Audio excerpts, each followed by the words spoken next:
আজকে স্বাধীনতার 1 মাস পূর্ণ হলো। অনেকেই মনে করছেন এইটা আবার কিসের স্বাধীনতা? স্বাধীনতা তো অর্জন করেছে 1971-এ। আরে ভাই, এই স্বাধীনতা তারাই মানবে না যারা আপনাদের জননীর পক্ষে ছিল।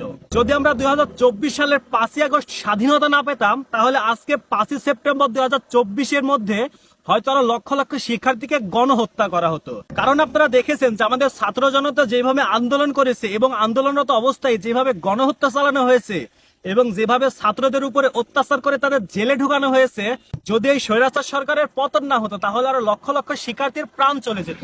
তবে একটা জিনিস আপনারা খেয়াল করবেন, বিগত 16 বছর বাংলাদেশটা কেমন ছিল আর এই স্বাধীনতার 1 মাসের মধ্যে বাংলাদেশটা আপনারা কেমন দেখছেন? নিশ্চয়ই পরিবর্তন পাচ্ছেন। কারণ বর্তমান বাংলাদেশ এমন একজন চালাচ্ছে যাকে করে সম্পূর্ণ ভরসা করা যায় এবং বাংলাদেশ তার হাতেই নিরাপদ।